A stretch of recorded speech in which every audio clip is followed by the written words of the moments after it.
যতক্ষণ মেহমানের সামনে দস্তরখান বিছানো থাকে আর যতক্ষণ মেহমানদারি চলতে থাকে, ওই মেজবানের জন্য আল্লাহর ফেরেশতারা আল্লাহর কাছে ততক্ষণ দোয়া করতে থাকে। তাহলে যতক্ষণ দস্তরখান বিছানো থাকে, মেহমানদারি চলে, ততক্ষণ ফেরেশতারা দোয়া করে।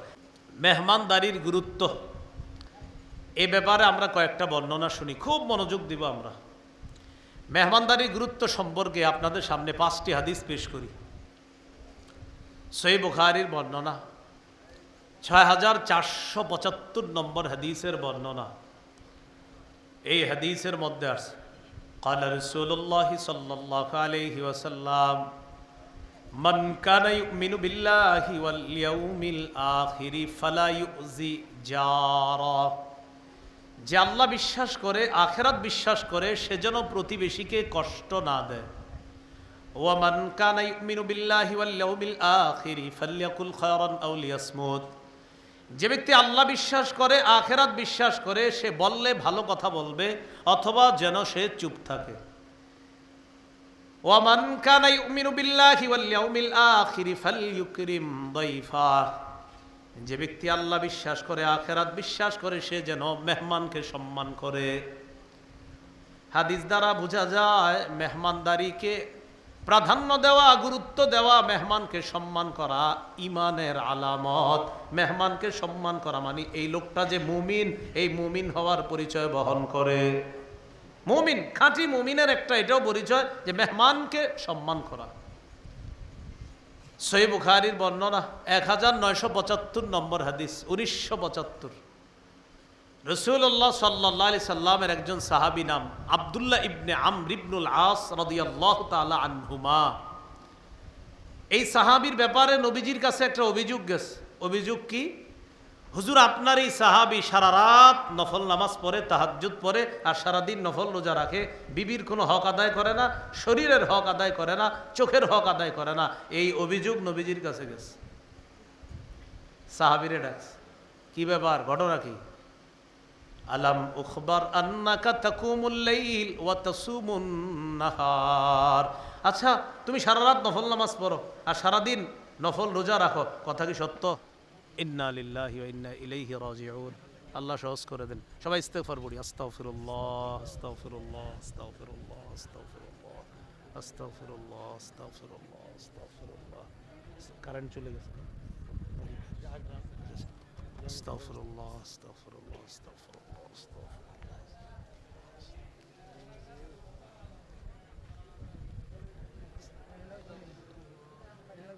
এই কি অবস্থা? তুমি কোথায় যাইছো? এনি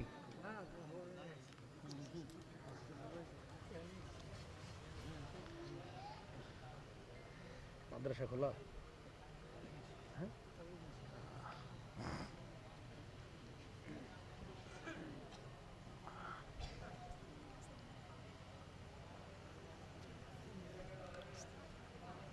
আল্লাহ সহজ করে দেন।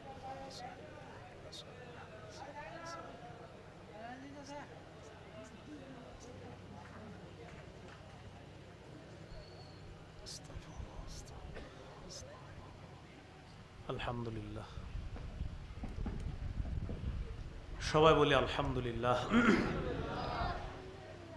তাহলে আমরা ওই জায়গা থেকে আবার আসি। সহিহ বুখারীর 1975 নম্বর হাদিস, 1975। এই হাদিসে আছে নবীর এক সাহাবী আব্দুল্লাহ ইবনে আমর ইবনুল আস রাদিয়াল্লাহু আনহুমা, তার ব্যাপারে রাসূলুল্লাহ সাল্লাল্লাহু আলাইহি সাল্লামের কাছে অভিযোগ গিয়েছে, আপনার এই সাহাবী সারা রাত নফল নামাজ পড়ে, তাহাজ্জুদ পড়ে, সারাদিন রোজা রাখে। নবীজি তাকে ডেকে বললেন, আলাম উখবার আন্নাকা তাকুমুল লাইলা ওয়া তাসুমুন নাহার। আচ্ছা, তুমি সারা রাত নাকি নফল নামাজ পড়ো, সারাদিন রোজা রাখো, কথা সত্য? সাহাবী জবাব দিলেন, হুজুর, জি সঠিক, এই কথাটা সঠিক, আমি সারা রাত তাহাজ্জুদ পড়ি, সারাদিন নফল রোজা রাখি। নবীজি বললেন, এটা করবা না। সুম ওয়া আফতির ওয়া কুম ওয়া নাম। রাসূলুল্লাহ সাল্লাল্লাহু আলাইহি সাল্লাম বললেন, তুমি মাঝে মাঝে নফল রোজা রাখবা, ওয়া আফতির মাঝে মাঝে রাখবা না, ওয়া নাম রাতের কিছু অংশে ঘুমাও, ওয়া কুম কিছু অংশে তাহাজ্জুদ পড়ো, সারা রাত পড়বা না, কিছু অংশে ঘুমাইবা, কিছু অংশে তাহাজ্জুদ পড়বা। প্রতিদিন নফল রোজা রাখবা না, মাঝে মাঝে নফল রোজা রাখবা, মাঝে মাঝে রাখবা না। কেন এটা বললেন নবীজি? এরপর বলতেছে ইন্নালি জাসাদিকা আলাইকা হাক্কা, জেনে রাখবা তোমার শরীরের উপর তোমার হক আছে। ওয়া ইন্নালি আইনিকা আলাইকা হাক্কা, তোমার চোখের উপর তোমার হক আছে। ওয়া ইন্নালি জাওজাতিকা আলাইকা হাক্কা, তোমার বিবির উপর তোমার হক আছে। ওয়া ইন্নালি জাওরিকা ইয়ানি লিদাইফিকা আলাইকা হাক্কা, তোমার মেহমানের উপর তোমার হক আছে। তুমি যদি সারাদিন নফল রোজা রাখো তো মেহমানের হককে আদায় করবে, মেহমানের মেহমানদারি তো তুমি গুরুত্ব দিবা না। এই জন্য মনে রাখবা তোমার শরীরের হক আছে, তোমার চোখের হক আছে, তোমার বিবির হক আছে, তোমার মেহমানের হক আছে। এরপর রাসূলুল্লাহ সাল্লাল্লাহু আলাইহি সাল্লাম বললেন, যকান্ত যদি তোমার রোজা রাখতে হয় মাসে 3টা রোজা রাখবা, 13, 14, 15 আইয়ামে বীজের এই 3টা রোজা রাখবা। কয় হুজুর আমি যদি এর চেয়ে বেশি রাখতে চাই, নবীজি বললেন তাহলে দাউদ নবীর রোজা রাখো, একদিন রোজা আর একদিন রোজা রাখবা না, এটা উত্তম রোজা। এটা দাউদ নবী রাখতেন, একদিন রোজা রাখতেন আর একদিন রাখতেন না। তুমি সর্বোচ্চ এটা করতে পারো, কিন্তু নিয়মিত নফল রোজা রাখবা এটা করবা না। মাঝে মাঝে রাখবা, মাঝে মাঝে রাখবা না। সারা রাত তাহাজ্জুদ পড়বা এমন না, কিছু অংশে ঘুমাবা, কিছু অংশে তাহাজ্জুদ পড়বা। কেন? নবীজি 4টা হকের কথা বললেন, এর মধ্যে একটা হলো মেহমানের হক আছে। কার হক আছে? মেহমানের হক আছে। এই জন্য মেজবান সাহেব যদি রোজা রাখে, নফল রোজা, মেহমান যদি খাইতে আসে, বলেন তো কি বলবে? কি ব্যাপার আপনি বসছেন না কেন ভাইজান? তখন যদি বলেন আমি নফল রোজা রাখছি, রোজাদার, উনি একটু কষ্ট পাবে। তো এই জন্য নবীজি বললেন মেহমানের হক আছে। এখানে মাসালা আছে, এনে গুরুত্ব বোঝানো উদ্দেশ্য। এরপরেও রাখলে যে গুনাহ হবে এমন না। বাকি এখানে আপনার মেজবান মেহমান যারা থাকবে, তো যেদিন মেহমান আমার বাড়িতে আসবে আগে থেকে তো আমার জানা আছে, ওই দিন নফল রোজা না রাখা, যেন তাকে ভালোভাবে আপ্যায়ন করা যায়, রাখলে কিন্তু গুনাহ হবে না। আরেকটা হাদিস শুনি, আবু দাউদের বর্ণনা 3750 নম্বর হাদিস। এই হাদিসে আছে ক্বালা রাসূলুল্লাহি সাল্লাল্লাহু আলাইহি ওয়াসাল্লাম লাইলাতুদ দাইফি হাক্কুন আলা কুল্লি মুসলিম, অন্তত এক রাত মেহমানদারি করা প্রত্যেকটা মুসলমানের উপর হক, কর্তব্য। ফামান আসবাহা বিফিনাইহি দাইফুন, অতএব তোমাদের কারো আঙিনায় যদি মেহমান উপস্থিত হয়ে যায়, ফাহুয়া আলাইহি দাইনুন, ওই ব্যক্তির জন্য ঋণ পরিশোধ করার মতো মেহমানদারি করা তার উপর কর্তব্য হয়ে যায়। ঋণ পরিশোধ করা যেমন কর্তব্য, অন্তত এক রাত তোমার উপর কেউ মেহমান হলো তোমার বাসায়, তার মেহমানদারি করা ওই ঋণ পরিশোধের মতো মেহমানদারি করাটাও কর্তব্য হয়ে যায়।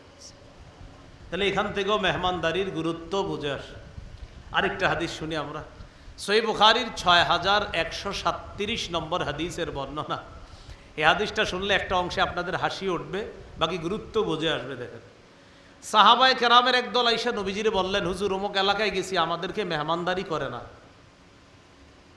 فقال رسول الله صلى الله عليه وسلم إن نزلتم بقوم فأمروا لكم بما ينبغي للضيف فاقبلوا, তোমরা যখন কোনো এলাকায় মেহমান হও, এলাকাবাসী যদি তোমাদের জন্য যথাযথ মেহমানদারির ব্যবস্থা করে, আপ্যায়নের ব্যবস্থা করে, ওই মেহমানদারি তোমরা গ্রহণ করবা, ওই মেহমানদারি তোমরা গ্রহণ করবা। ওয়া ইল্লাম ইয়াফআলু, এলাকাবাসী যদি মেহমানদারির আয়োজন না করে, এলাকাবাসী যদি মেহমানদারির আয়োজন না করে, এমন এলাকায় গেছো যেখানে তারা মেহমানদারির আয়োজন যদি না করে, ফাখুযু মিনহুম হাক্কাদ দাইফ, তাদের কাছ থেকে মেহমানদারির হক আদায় করে নিবা। কি করে নিবা? মানে এটা গুরুত্ব দিলেন যে মেহমানদারির হক আদায় করে নিবা, এরা যদি মেহমানদারি না করে।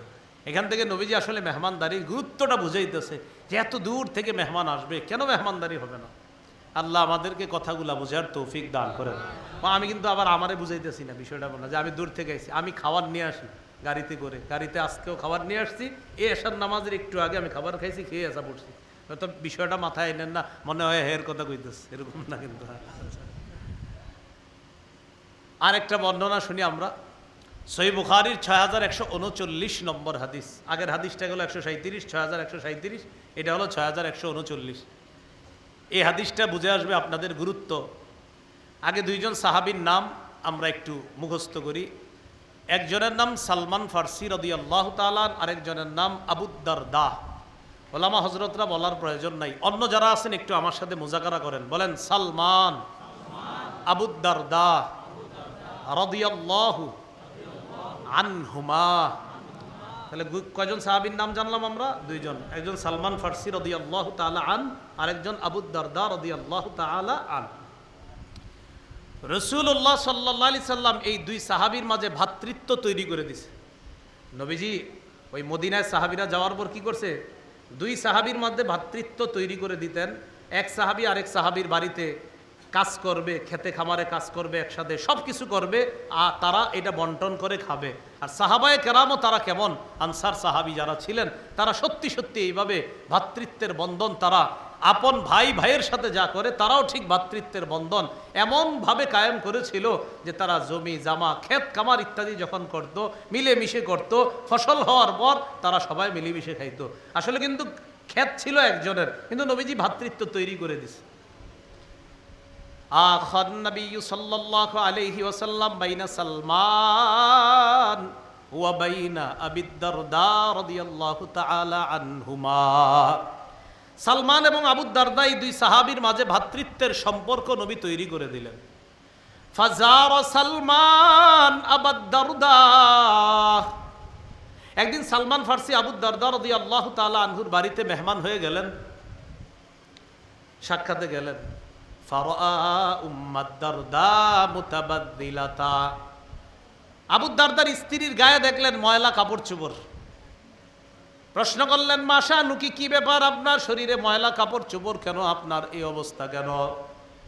আবু দারদার বিবি জবাব দেয়, আখুকা আবু দারদা লাইসা লাহু হাজাতুন ফিদ দুনিয়া, আপনার ভাই আবু দারদার দুনিয়ার কোনো খবর নাই, বিবি কোথায় কে কোথায় কোনো খোঁজ খবর নেয় না, এই জন্য আমার অবস্থা এমন। এই কথা বললেন। একটু পরে আবু দারদা বাড়িতে আসছে। খুব বুঝছেন, আবু দারদা রাদিয়াল্লাহু তাআলা আনহুর বাড়িতে সাক্ষাতে আসছে সালমান, তাহলে মেহমানকে সালমান আর মেজবানকে আবু দারদা। আবু দারদা রাদিয়াল্লাহু তাআলা আন বাসায় আসার পর সনা আলাহু তাআমা, খাবার তৈরি করছে, করার পর খাবার সালমান ফারসি রাদিয়াল্লাহু তাআলা আনহুর সামনে দিছে। দেওয়ার পর আবু দারদা বললেন, কুল ফাইন্নি সাইম, ও সালমান আপনি খাবার খান, আমি রোজাদার। তাহলে মেজবান বললেন, আমি রোজাদার, মেহমান আপনি খাবার খান। সালমান জবাব দিলেন, মা আনা বিআকিলিন হাত্তা তাআকুলা, তুমি না খাওয়া পর্যন্ত আমি খাবো না। মেজবান কয় খান, আমি রোজাদার, মেহমান কয় তুমি না খাইলে আমি খাবো না। তাহলে মেজবান রোজাদার আর মেহমান রে বলতেছে খাও, মেহমান কয় না, তুমি না খাইলে আমি খাবো না। উপায় না দেখে আবু দারদা রোজা ভাঙলেন, নফল রোজা খাওয়ায় সারছে। তাহলে আবু দারদা মেজবান নফল রোজা রাখছিল, উনি খাইলেন, সালমানও খাইলেন। খাওয়ার পর যাই হোক দিন কেটে গেল, এবার রাতে শোয়ার পালা। আবু দারদা রাদিয়াল্লাহু তাআলা যখন রাত হইল, ফালাম্মা কানাল লাইল যাহাবা ইয়াকুম, রাত যখন হয় নামাজের মধ্যে দাঁড়ায় গেছে আবু দারদা। স্ত্রী কোথায় কে কোথায় কোনো খবর নাই, নামাজে দাঁড়ায় গেছে। সালমান ডাক দিয়ে বললেন, নাম, এ ঘুমান। আবু দারদাকে বললেন ঘুমান, পরে ঘুমাইছে। একটু ঘুমানোর পর আবার দাঁড়াইছে, দাঁড়ানোর পর আবার নফল নামাজে দাঁড়াবে। সালমান ডাক দিয়ে বললেন, নাম। আরে ঘুমান, এই নাম মানে কিন্তু এটা আপনার বোনের কোনো বাংলা না, এটা নাম, এটা কিন্তু আরবি। ওয়াহেদ মুজাক্কার, হাজেরের সিগা, আমরের সিগা। তো নাম, এই নাম মানি ঘুমান, নাম অর্থ কি ঘুমান। একবার দাঁড়াইছে নামাজে কয় ঘুমান, আবার দাঁড়াইছে কয় ঘুমান। তাহলে দিনের বেলা নফল রোজা রাখছিল, ভাঙাইছে, আর রাতের বেলা নামাজে দাঁড়াইছিল, মানে নিয়ত ছিল সারা রাত নামাজে কাটাই দিবে, কয় ঘুমান। আবার দাঁড়াইছে কয় ঘুমান। ফালাম্মা কানা আখিরুল লাইল, এইভাবে রাত যখন শেষ রাত হয়, দুই সাহাবী তারা কি করলেন, সাল্লায়া, শেষ রাতে দোনোজন তাহাজ্জুদ পড়লেন। সকাল যখন হয় আবু দারদা আল্লাহর নবীর কাছে গেলেন। বুঝে থাকলে বলেন আবু দারদা মেজবান নাকি মেহমান? মেজবান। আবু দারদা রাদিয়াল্লাহু তাআলা আন নবীর কাছে গিয়ে বললেন, যাকারা যালিকালা, পুরা ঘটনা বিস্তারিত শোনাইলেন। ইয়া রাসূলুল্লাহ, আমি তো দিনের বেলা নফল রোজা রাখি, সালমান আমারে নফল রোজা রাখতে দেয় নাই। রাতের বেলা আমি সারা রাত নামাজে ইবাদতের মধ্যে কাটায়া দেই, সালমান রাতের বেলা আজকে সারা রাত নামাজ পড়তে দেয় নাই। রাতের শেষ অংশে আমাকে নামাজ পড়তে দিয়েছে। নবীজি বললেন, সাদাকা সালমান। সালমান কি বলছে তোমারে? কয়, সালমান আমারে বলছে এরকম সারা রাত না পড়ে কিছু অংশে নামাজ পড়তে, আর আমারে বলছে ডেলি এরকম রোজা না রাখা, মাঝে মাঝে নফল রোজা রাখতে। নবীজি বললেন, সাদাকা সালমান, সালমান সত্য কথা বলছে। হাদিসের গুরুত্ব বুঝে আসে যেই অংশটা, এটা হলো মেহমানের সম্মানে মেজবান নফল রোজা পর্যন্ত ভেঙে ফেলতে হয়েছে। এই মেহমানের গুরুত্ব বোঝার জন্য আমরা এই হাদিসটা নিতে পারি। এইগুলো আজকে আমাদের আলোচ্য বিষয়ের আলোচনার 4 নাম্বার আলোচনা। মনে আছে না? মেহমানদারি বিষয়ে কয়টা আলোচনা জানবো আমরা? 8টা। 4 নাম্বার গেল মেহমানদারির গুরুত্ব। 5 নাম্বার আলোচনা মেহমানদারির ফজিলত। মেহমানদারির কি ফজিলত, এ ব্যাপারে কয়েকটি হাদিস শুনি আমরা। তিরমিজির বর্ণনা 1855 নম্বর হাদিস। এই হাদিসে আছে, ক্বালা রাসূলুল্লাহ সাল্লাল্লাহু আলাইহি ওয়াসাল্লাম, উ'বুদুর রহমান ওয়া আত'ইমুত তাআম ওয়া আফশুস সালাম তাদখুলুল জান্নাতা বিসালাম। আল্লাহ নবী বলেন 3টা আমল করবা। উ'বুদুর রহমান, রহমানের ইবাদত করবা। 2 নাম্বার আত'ইমুত তাআম, খাবার খাওয়াও, মেহমানদারি করো। 3 নাম্বার আফশুস সালাম, সালামের ব্যাপক প্রচার ঘটাও। তাদখুলুল জান্নাতা বিসালাম, নিরাপদে জান্নাতের মেহমান হয়ে যাও। ইবাদত করো, মেহমানদারি করো, সালামের ব্যাপক প্রচার প্রসার ঘটাও, নিরাপদে জান্নাতে প্রবেশ করো। তাহলে আমরা কি শিখলাম ফজিলতে? মেহমানদারি করা জান্নাতে যাওয়ার কারণ। আরেকটা ফজিলত জানি আমরা, মেহমানদারি করলে জান্নাতের অনিন্দ্য সুন্দর বালা খানার মালিক হওয়া যায়। সুবহানাল্লাহ। তিরমিজির বর্ণনা 2527 নম্বর হাদিস, 2527 নম্বর হাদিস। এই হাদিসে আছে, ক্বালা রাসূলুল্লাহ সাল্লাল্লাহু আলাইহি ওয়াসাল্লাম, আল্লাহ নবী বলেন, ইন্না ফিল জান্নাতি লাগুরাফা ইউরা বুতুনুহা মিন যুহুরিহা ওয়া যুহুরুহা মিন বুতুনিহা। জান্নাতের কিছু বালাখানা আছে এমন, যেই বালাখানার সৌন্দর্য ভিতরের সৌন্দর্য বাহির থেকে, আর বাহিরের সৌন্দর্য ভিতর থেকে দেখা যায়। বিদেশের কিছু বাড়ির এই সৌন্দর্য দেখবেন আর বলবেন, আল্লাহ এত সুন্দর। তো দুনিয়ার বাড়ি যদি আপনার এত সুন্দর লাগে, আল্লাহর জান্নাতের সেই রাজপ্রাসাদ বালাখানা কত সুন্দর হবে। নবীজি এই সুন্দর বালাখানার কথা বলার পরে গ্রাম্য ব্যক্তি দাঁড়িয়ে বললেন, লিমান হিয়া ইয়া রাসূলুল্লাহ, এত সুন্দর বালাখানা কাদের জন্য প্রস্তুত করে রাখছে আল্লাহ? নবীজি বললেন, 4 গুণওয়ালা মানুষের জন্য। কয় গুণ? 1 নাম্বার লিমান আতাবাল কালাম, যারা সুন্দরভাবে কথা বলবে, উত্তম কথা বলবে 1 নাম্বার। 2 নাম্বার আতামাত তাআম, যারা মেহমানদারি করে। 3 নাম্বার আদামাস সিয়াম, যারা মাঝে মাঝে নফল রোজা রাখে, প্রায় সময় নফল রোজা রাখে। 4 নাম্বার সাল্লা বিল্লাইলি ওয়ান নাসু নিয়াম, মানুষ যখন রাতের বেলা ঘুমায়, তারা রাতের বেলা তাহাজ্জুদের নামাজে দাঁড়ায় যায়। 1 নাম্বার উত্তম কথা বলে, 2 নাম্বার মেহমানদারি করে, 3 নাম্বার প্রায় সময় নফল রোজা রাখে, 4 নাম্বার মানুষ যখন রাতের বেলা ঘুমায়, এই মানুষগুলা তাহাজ্জুদের নামাজে দাঁড়ায় যায়। আল্লাহ তাআলা তাদের জন্য জান্নাতের ওই সুন্দর বালাখানা প্রস্তুত করে রাখছেন। সুন্দর বালাখানা তাদের জন্য। এই গেল মেহমানদারির আরেকটা ফজিলত। মেহমানদারির আরেকটা ফজিলত, মনে করেন এটা দস্তরখানা। এটা কি? এই যে দস্তরখানা বিছাইলাম, এই দস্তরখানা যতক্ষণ বিছানো থাকবে, মন দিয়ে শোনেন, হাদিসের একটা কিতাব আছে, নাম তাবারানী মুআজামুল আওসাত, 4729 নম্বর হাদিস। ক্বালা রাসূলুল্লাহ সাল্লাল্লাহু আলাইহি ওয়াসাল্লাম, লা তাজালুল মালাইকাতু তুসাল্লি আলা আহাদিকুম মা দামাত মাইদাতুহু মাওদুআ বাইনা ইয়াদাইহি হাত্তা ইয়ারফাআ। যতক্ষণ মেহমানের সামনে দস্তরখান বিছানো থাকে আর যতক্ষণ মেহমানদারি চলতে থাকে, ওই মেজবানের জন্য আল্লাহর ফেরেশতারা আল্লাহর কাছে ততক্ষণ দোয়া করতে থাকে। তাহলে যতক্ষণ দস্তরখান বিছানো থাকে, মেহমানদারি চলে, ততক্ষণ ফেরেশতারা দোয়া করে। আপনারা আবার কিন্তু দস্তরখানটা বিছিয়ে রেখেন না সারাদিন, যে মেহমান যাওয়ার পরেও সারা রাত বিছিয়ে রাখলেন, এরকম না কিন্তু বিষয়টা। মানে মেহমানদারি চলবে, তাদের জন্য ফেরেশতারা আল্লাহর কাছে দোয়া করতে থাকে। এই হলো ফজিলত। এই ফজিলতগুলা যেন আমরাও কামাই করতে পারি, আল্লাহ তৌফিক দান করেন। কয়টা আলোচনা হবে? 8টা। গেল কয়টা? 5টা গেল না? হ্যাঁ। 1 নাম্বার মেহমানদারি কোন নবীর সুন্নত? ইব্রাহিম নবীর। 2 নাম্বার আমাদের নবীর সুন্নত। 3 নাম্বার সাহাবায়ে কেরামের সুন্নত। 4 নাম্বার গেল গুরুত্ব। 5 নাম্বার গেল ফজিলত। 6 মেহমানদারির যে খাবারটা, ওই খাবারের কি পরিমাণ বরকত। এই বরকত আমরা যদিও দেখি না, কিন্তু বরকত আছে। কিন্তু সাহাবায়ে কেরামের কাউকে আল্লাহ ওই বরকত সচক্ষে দেখায় দিচ্ছে। সুবহানাল্লাহ। এটা হলো কারামত। বলেন এটা কি? কারামত। সহিহ বুখারীর 6141 নম্বর হাদিস। এই হাদিসটা শোনার আগে একজন সাহাবীর নাম সবাই জানেন, তারপরেও শ্রদ্ধার সাথে একবার বলি। বলেন আবু বকর সিদ্দিক রাদিয়াল্লাহু তাআলা আন। তো সবাই তো আমরা এই সাহাবীর নাম, পৃথিবীর নবীদের পরে সবচেয়ে শ্রেষ্ঠ মুসলমানের নাম কি? আবু বকর সিদ্দিক রাদিয়াল্লাহু তাআলা। আবু বকর সিদ্দিক রাদিয়াল্লাহু তাআলা আনহুর ছেলের নাম আব্দুর রহমান।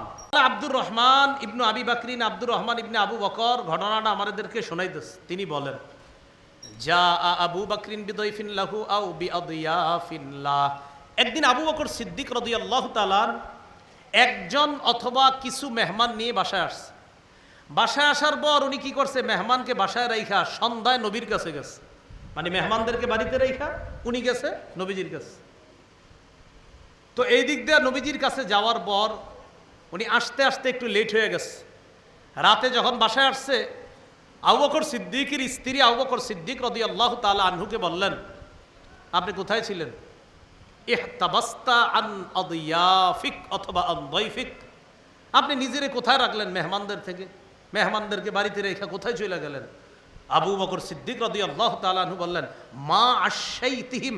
তাদেরকে কি তুমি এখনো রাতের খাবার দাও নাই? ভাই এতটুকু কথা সবার বুঝে আসছে তো? মানে তিনি ছিলেন না তো বলতেছে, তার মানে কি আমি ছিলাম না বলে কি মেহমানদেরকে খাবার দাও নাই? কয় বিষয়টা এমন না, আপনি ছিলেন না, মেহমানদেরকে খাবার দেই কি করে? তখন আবু বকর সিদ্দিক কি করলেন? উনি রাগ করলেন। গদিবা আবু বকরিন, রাগ করলেন। ফাসাব্বা, উনি বকাঝকা করলেন। শুধু বকাঝকা না, হালাফা আল্লা ইয়াতামা, উনি শপথ করে ফেললেন, থর আমি খাবো না আজকে। উনি শপথ করলেন, আমি আজকে খাবো না। তুমি মেহমানরা এখনো খাবার দিলা না। এই কথা বললে আব্দুর রহমান, ওই যে ওনার ছেলে, তা আব্দুর রহমানকে আমি বুঝতেছি যে আম্মারে বকাঝকা করার পর এখন আমারে বকাঝকা করবে, এজন্য ইখতাবা, তো আমি লুকিয়ে গেছি আগে থেকে। আমারে আব্বা আড়াল থেকে বলতেছে, এই কোথায়? তো হাদিসের শব্দটা যেটা, এটার অর্থ হলো, ওহে মূর্খ তুই কোথায়? বাবা তো সন্তানকে এটা বলতেই পারে, সাবধান, এটা কিন্তু বাবা তার সন্তানকে বলছে, আমরা বলতেছি না। এই তুই কোথায়? তুমি কোথায় ছিলে এতক্ষণ?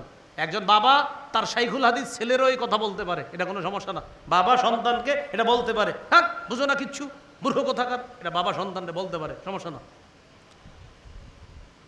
তো আবু বকর সিদ্দিক রাদিয়াল্লাহু তাআলা আন ছেলেরে বলতেছে, তুমি কোথায়? তো আমি জানি যে আব্বা এখন আমার উপর রাগ করবে, এই যে আগে থেকে লুকায় রয়েছে। তা আব্বা শপথ করছে খাবে না। এদিক দিয়ে হালাফাতিল মারআহ, মারআ দ্বারা উদ্দেশ্য আম্মা, আম্মাও শপথ করছে আল্লাহ তাতআমা হাত্তা ইয়াতআমা, যে আপনি যদি না খান আমিও খাবো না। কয়জন হইল শপথের সংখ্যা? 2 জনের। মেহমানরা শপথের কথা শুই না, হালাফু আল্লাহ ইয়াতআমু, এরাও শপথ করছে আমরাও খাবো না হাত্তা ইয়াতআমা, আবু বকর যতক্ষণ না খাবে। কি ঘটনা ঘটে গেল? উনিও খাবে না, ঘরওয়ালি উনিও খাবে না, মেহমানরাও খাবে না। আবু বকর সিদ্দিক বললেন, আমি বুঝে ফেলছি আমাদের এই সবার কর্মকাণ্ড এগুলা শয়তানের কাজ। বলি নাউজুবিল্লাহ। ফাদআ বিত-তাআম, উনি খাবার আনাইলেন। আনার পর উনি শপথ ভাঙলেন। আকালা, নিজে খাইলেন। আকালু, সবাই খাইলেন। ফাজআলু লা ইয়ারফাউনা লুকমাতান ইল্লা রাবা, দেখেন, ইল্লা রাবা মিন আসফালিহা আকসারু মিনহা, যখনই লোকমা উঠায় ওই লোকমার নিচে খাবার আগের চেয়ে আরো বেড়ে যায়। একটা লোকমা খাবার উঠায়, খাবার নিচে দিয়ে আরো বাড়ে। এই যে বরকত, ওই বরকত আমরা দেখি না, কিন্তু আসলে বরকত হয় মেহমানদারির খাবারে। আল্লাহ ওই বরকতটা আবু বকর সিদ্দিক এবং যে মেহমান ছিল বাসায় সবাইরে দেখায় দিয়েছে। এটা ছিল সিদ্দিক আকবরের কারামত, আবু বকর সিদ্দিক রাদিয়াল্লাহু তাআলা আনহুর কারামত। তো দেখেন এই যে মেহমানদারির খাবারে বরকত হইতেছে। তো এইখান থেকে আমরা কি বুঝতে পারলাম, মেহমানদারির খাবারে বরকত। কেমন বরকত দেখেন, এই বরকতি খাবার থেকে সবাই শপথ করে বলছিল আমি খাবো না, উনি বলে আমি খাবো না, মেহমানরা কয় আমি খাবো না, অথচ আল্লাহ দেখাই দিলেন দেখছো তোমরা কোন খাবার না খেয়ে শপথ করলা, যে এই খাবার না খেয়ে কিভাবে শপথ করো, এটা তো বরকতি খাবার। সুবহানাল্লাহ। এই জন্য আল্লাহ এটা দেখাই দিচ্ছে। এইগুলো আমাদের 6 নম্বর আলোচনা। 7 নম্বর আলোচনা, মেজবানের করণীয়। মেহমান যখন বাসায় আসবে, মেজবান এগিয়ে গিয়ে স্বাগত জানাবে, সালাম দিবে, মুসাফা করবে। রাসূলুল্লাহ সাল্লাল্লাহু আলাইহি সাল্লাম বলেন, মামিন মুসলিমাইনি ইয়ালতাকিয়ান ফায়াতাসাফাহান ইল্লা গুফিরা লাহুমা ক্বাবলা আন ইফতারিকা। দুই মুসলমান যখন সাক্ষাৎ করবে, মুসাফা করবে, তারা পৃথক হওয়ার আগেই তাদের গুনাহগুলা মাফ হয়ে যায়। তাহলে মেহমান আসলে তার সাথে সাক্ষাৎ করা, এই কথাটা মনে রাখা মেজবানের 1 নম্বর করণীয়। 2 নম্বর করণীয়, তাড়াতাড়ি মেহমানদারির আয়োজন করা। তাড়াহুড়া করা শয়তানের কাজ। বলেন তাড়াহুড়া কার কাজ? বলেন তাড়াহুড়া কার কাজ? তবে বলেন সবাই, তবে 5টি কাজ আমাদের তাড়াতাড়ি করা উচিত। প্রথম কথা, তাড়াহুড়া কার কাজ? তবে আমাদের কয়টি কাজ তাড়াতাড়ি করা উচিত? 5টি। 1 নম্বর মেহমানদারি করা। 2 নম্বর মৃত ব্যক্তিকে দ্রুত দাফন করা। 3 নম্বর কুমারী মেয়েকে দ্রুত বিয়ের ব্যবস্থা করা। 4 নম্বর ঋণ থাকলে ঋণ পরিশোধ করা। 5 নম্বর গুনাহ থেকে এখনই তওবা করা, দেরি না করা। এই 5 কাজ তাড়াতাড়ি করতে হবে, এগুলো শয়তানের কাজ না। এর মধ্যে একটা হলো মেহমানদারি করা। 4 কাজে মুসলমানদের অলসতা করা উচিত নয়। কয় কাজে? 4 কাজে। 1 নম্বর, বাবার সম্মানে আসন ছেড়ে দেওয়া, এখানে অলসতা করা যাবে না। আব্বারে কি বসতে দিমু না দিমু না, দিমু মানে আপনি যত বড় হন আপনার আব্বা দাঁড়ায় থাকবে নাকি? আপনি উঠে যাইতে হবে, আব্বা বসেন, সে আপনি যত বড়ই হন, আব্বারে বসতে দিমু কিনা এই টেনশনও করা যাবে না। এলো 1 নম্বর, বাবার সম্মানে আসন ছেড়ে দেওয়া, এই ক্ষেত্রে অলসতাও করা যাবে না, টেনশনও করা যাবে না। কিসের টেনশন? আব্বারে বসতে দিতে হবে। 2 নম্বর, মেহমানের মেহমানদারি করা, এখানে অলসতা করা যাবে না। 3 নম্বর, যানবাহনের পরিচর্যা করা। এই যে মোটরসাইকেল চালান যারা আপনারা, এটা বারবার পরিচর্যা করতে হবে। যারা গাড়ি চালান এটারে পরিচর্যা করতে হবে, এটার কোনো ঝামেলা আছে কিনা এই পরিচর্যা করতে হবে, এক্ষেত্রে অলসতা করা যাবে না। এটা গেল আপনার 3 নাম্বার। তো এই ক্ষেত্রে কি করা যাবে না বলেন তো? অলসতা করা যাবে না। 4, কোনো আলেম, সে যেই কোনো আলেম হোক, যেই এলাকার আলেম হোক, শুধু ঢাকার আলেমকে সম্মান এমন না, স্থানীয় ওলামায়ে কেরাম যারা, সবাইকে, কোনো আলেমকে সম্মান করার ক্ষেত্রে অলসতা না করা। যেমন ঢাকার যারা আসে তাদেরকে এমন সুন্দরভাবে বসান, স্থানীয় আলেমদেরকে এত সুন্দরভাবে কিন্তু বসান না, কিন্তু বিষয়টা সুন্দর হয় না। কোনো আলেমকে সম্মান করার ক্ষেত্রে এই জাতীয় অলসতা করা যাবে। আলেম, তার মধ্যে কোরআন আছে, হাদিস আছে, বাস তাকে সম্মান করতে হবে, সে বিবারিয়ার হোক আর ঢাকার হোক। এই কথাটা মাথায় রাখা। তো এই 4 কাজে অলসতা না করা। 1 নম্বর, বাবার সম্মানে আসন ছেড়ে দেওয়া। 2 নম্বর, মেহমানদারি করা। 3 নম্বর, যানবাহনের মেরামত করা। লোকমান হাকিম শুনছেন না নাম, ওনার উপদেশ। আর 4 নম্বর হলো কোনো আলেমের সম্মান করা, এক্ষেত্রে কোনো রকম অলসতা করা যাবে না। আর কয় কাজ তাড়াতাড়ি করতে হবে আমাদের? তাড়াতাড়ি কার কাজ? শয়তানের। আমাদের তাড়াহুড়া কয়টা কাজ করতে হবে? 5টা। এর মধ্যে একটা হলো মেহমানদারি করা, এই কথা মনে রাখা। মেজবানের 3 নম্বর করণীয় হলো উত্তম খাবার পরিবেশন করা। গোস্ত এখন সিজনের উত্তম খাবার। সহিহ বুখারীর 4712 নম্বর হাদিসের বর্ণনা, উতিয়ান নবী সাল্লাল্লাহু আলাইহি সাল্লাম বিলাহমিন, নবীর কাছে গোস্ত আনা হলো। ফারুফিয়া ইলাইহি জিরা, নবীর কাছে বাহুর অংশ দেওয়া হলো, গোস্তের রানের অংশ। কানাত তুজিবহু, রানের অংশটা নবী পছন্দ করতেন। আপনারা আবার ঢালাওভাবে রান চাইেন না, গিয়ে মেজবানের বাড়ি থেকে 1 রান কয়জনের খাওয়াইব?